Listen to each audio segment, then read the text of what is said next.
Hi everyone, in this video I will introduce you to the latest Panasonic Lumix S5II X, which has already been announced by Panasonic. However, despite that, we have received some additional updates that were not public yet. So let's get into it and see what the S5II X is capable of. Many things are actually very similar to the S5II, so if you are interested in the specific features, you can click here to watch that video. So as we already knew, externally we got a black design, so the entire camera is black except for the recording button, which remained red. I think the overall look and design of the camera became really cool. In addition, it is externally identical to the S5II, so let's quickly recap what these great features were. Compact and very comfortable body, an 8-directional movable joystick, easily accessible buttons for quick adjustments that can be customized with individual functions, flip-out touchscreen display, dual UHS 2 card slots, a new fixed and noiseless neck strap holder with a more streamlined appearance. The electronic viewfinder sensor is on top, so in automatic mode it switches from the monitor to the viewfinder only when we actually look into it. In terms of ports, we have microphone and headphone ports, as well as a normal sized HDMI and USB-C for external charging. And one innovation is that now we can record to an SSD through this port, but I'll talk about that in more detail shortly. Furthermore, we find the same active cooling system, so it draws in air under the Lumix logo and releases it on the side, thus cooling the body. We also find the thermal management function in the menu, which when set to high prevents any overheating in any mode. I didn't have time to do a battery test, but based on the fact that these two cameras are almost identical, I hope we will experience very similar results. So we should be able to record for around 2 hours and 15 minutes at 4K 25 FPS and about 1 hour and 45 minutes in 4K 50 and 60 FPS,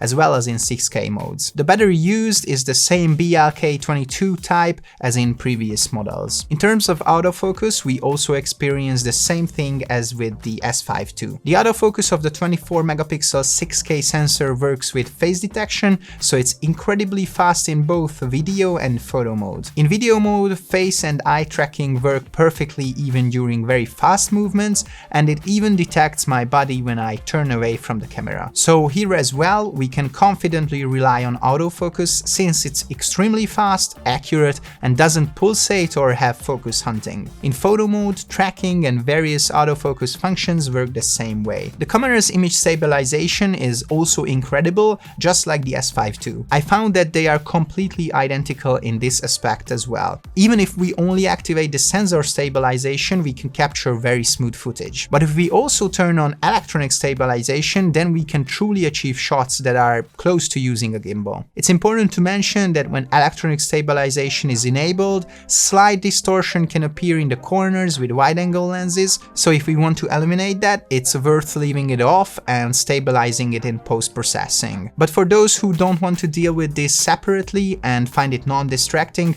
they can confidently use the electronic stabilization along with the IBIS. Additionally, we still have the Boost IS function, which allows us to capture tripod-like shots even when handheld, and we also get sensor stabilization for different factor anamorphic lenses, just like with the S5II. I won't go into detail about noise performance since it's the same sensor, so it will be very similar. However, it's important to note that it handles noise very well. I would dare to use it up to ISO 12800 without any noise reduction, and from there it's still usable, but it's advisable to reduce the noise in post-processing. Yes, Sony still performs better in low light conditions, but as I mentioned in the S5II video, Panasonic cameras have always had pleasing grain, so even at higher ISO settings, it's not as bothersome and can even be creatively used. The camera does have rolling shutter, but I wouldn't consider it severe. Unfortunately, I don't have the S5II with me anymore, but from memory, I would say it didn't perform as well in this aspect,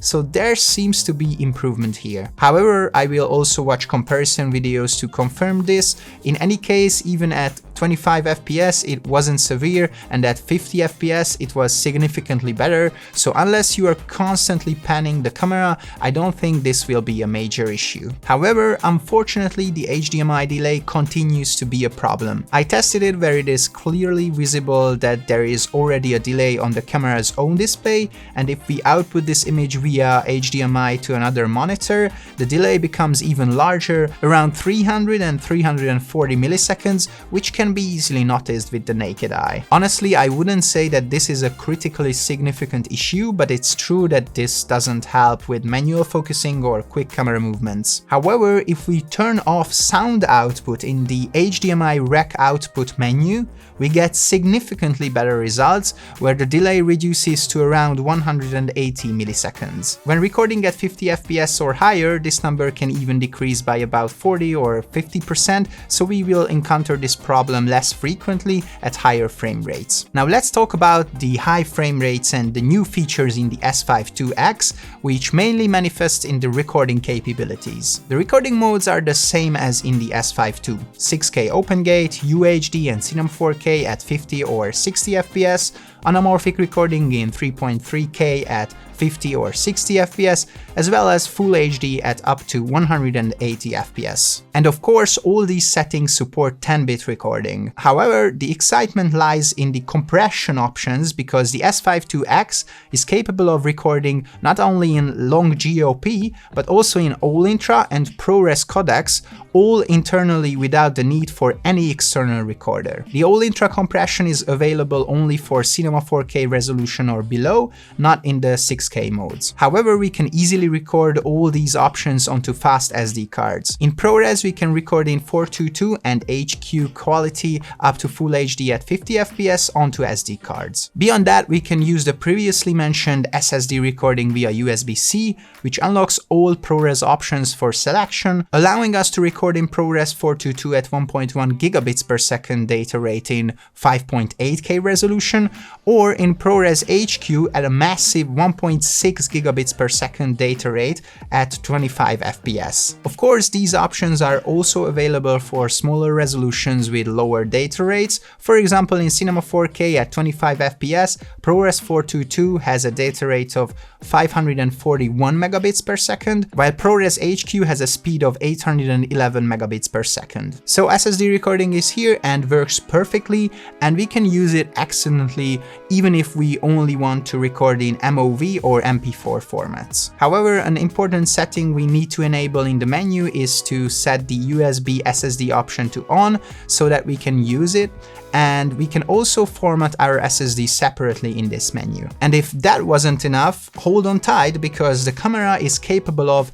external 5.9K RAW video recording in not just one but two formats. Yes, the S5II X is not only capable of ProresRAW with Atomos recorders, but also Blackmagic RAW with Blackmagic recorders, giving us tremendous freedom to choose among excellent formats and codecs. All this without the need to purchase any license key, as the camera will arrive in stores from mid-May. Attention S5II users, because on June 13, a software update will be released that allows you to externally record in ProresRAW and Blackmagic RAW if you purchase the SFU2 software key. So it's quite a move from Panasonic to offer so many possibilities, even for those who have already purchased the S5II. The last innovation is that the S5II X is capable of USB-C or even wireless streaming, which is another feature that greatly improves the work of content creators and those who use these cameras for streaming. All of this comes at a price of 2,500 euros or 2,200 USD, which is a great value for the money for such an incredible camera. So I think for anyone considering the S5II or S5II X, this is now a no-brainer to go for the S5II X, because it offers an incredibly good value for the price, perhaps even better than the S5II introduced a few months ago, as we get a lot of extra features for just a little more money. So that's all I wanted to say in this video. I think I will soon come up with more content about the S5II X, because I really enjoy using this camera, so please let me know in the comments if there's anything specific you are interested in. And if you found the video helpful, please give it a thumbs up, subscribe to my channel so you won't miss the next one. Thank you very much for watching and see you guys in the next video.